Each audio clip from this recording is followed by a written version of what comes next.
Il n'y a rien à faire pour être ce que vous êtes déjà et pour être libéré de la souffrance, car tout est déjà là. On retrouve cette injonction paradoxale dans beaucoup d'enseignements non duels et à des degrés différents, et on nous dit même qu'il conviendrait, pour être libre, d'abandonner la recherche. De manière ultime, ça semble vrai, mais peut-être qu'on pourrait essayer de préciser un peu tout ça. De quoi parle-t-on?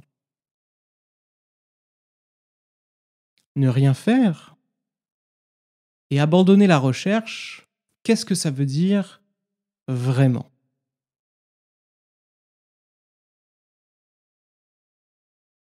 Outre que c'est un message qui peut être frustrant, et là vous pourriez me dire, mais frustrant pour qui?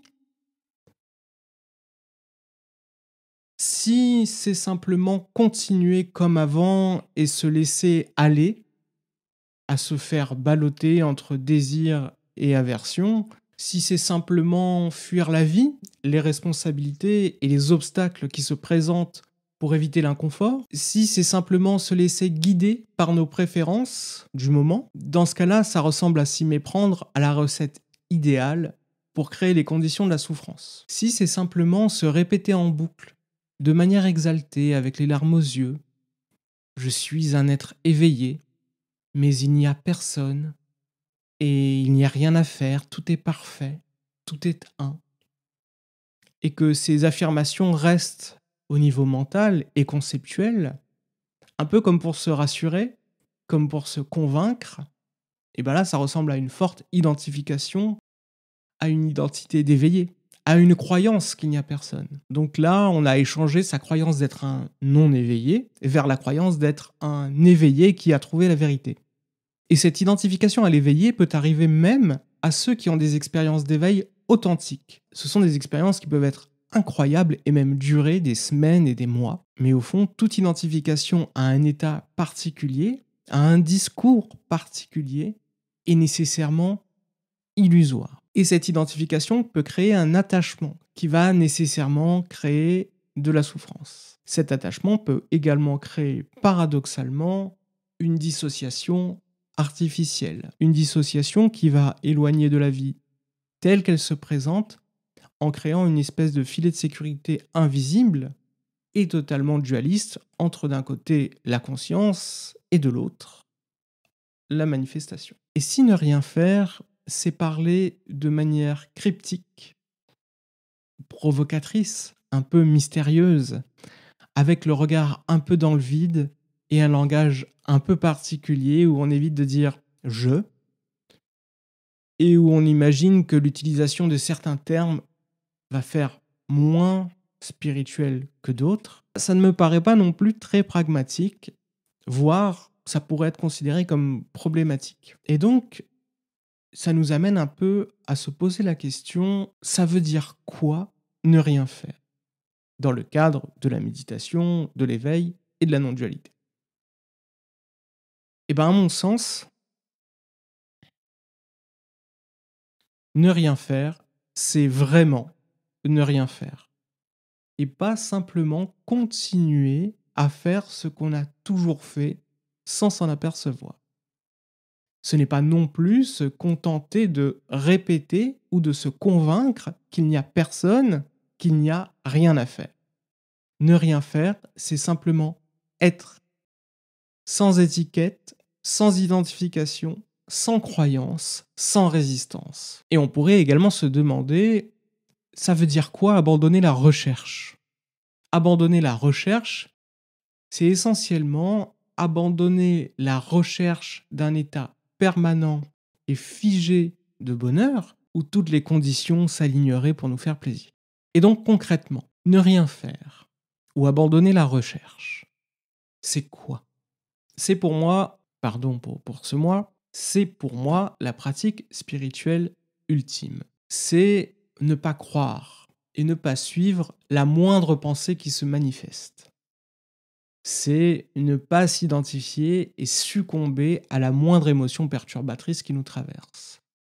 C'est découvrir encore et encore qui l'on est réellement. C'est ne pas résister à la vie. Et c'est important, ce n'est pas du tout évident. Nos habitudes ont la vie dure. Et on peut se faire piéger encore et encore. Et ce n'est pas grave, mais il faut y être préparé. On a énormément de conditionnements, énormément de confusion, énormément d'angles morts. Et on peut s'identifier à une pensée sans s'en rendre compte. On peut être sous le coup d'une émotion subtile sans s'en rendre compte. Et quand c'est le cas, il y a un faire subtil. Il y a une recherche de mieux-être subtil. D'où l'intérêt de la pratique spirituelle qui nous permet d'explorer, de pratiquer pour apprendre justement à ne rien faire. On pratique pour apprendre à défaire et à se défaire. On pratique pour apprendre à être plutôt qu'à faire. On pratique pour calmer un peu son mental, ce qui permet de l'observer de la façon la plus claire possible. On pratique pour avoir du discernement, pour être plus lucide. On pratique pour mieux ressentir et pas pour avoir de meilleures sensations, des sensations plus agréables.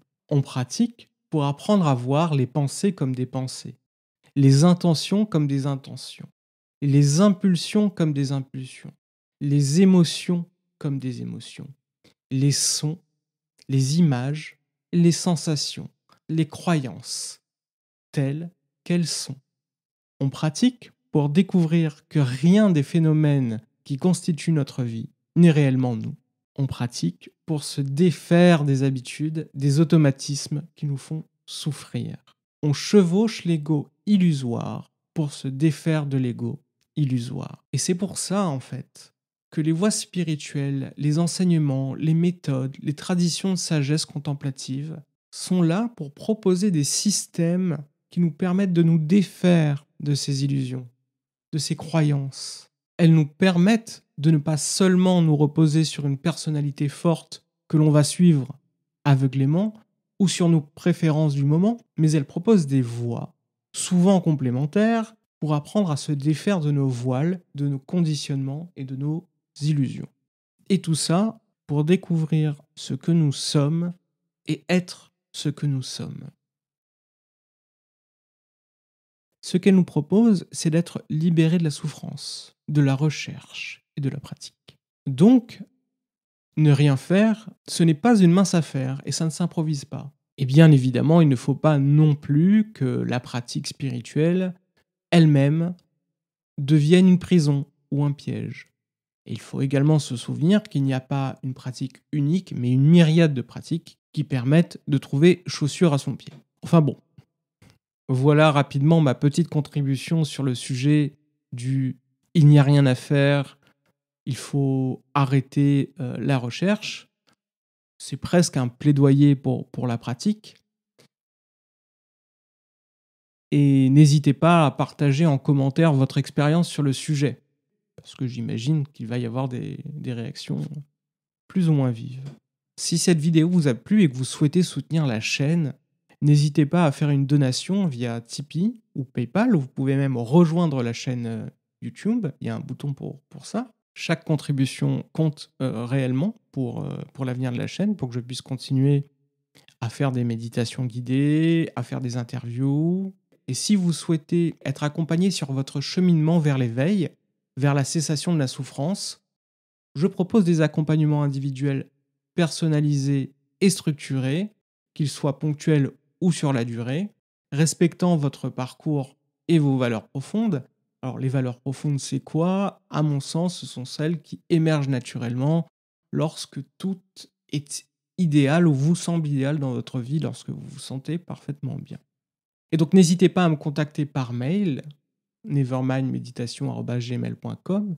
Le mail sera en description. Et petite précision, ces accompagnements sont en donation libre, hein, donc vous pouvez payer ce que vous pouvez ou ce que vous voulez selon vos capacités et selon ce que vous jugez être le bon prix.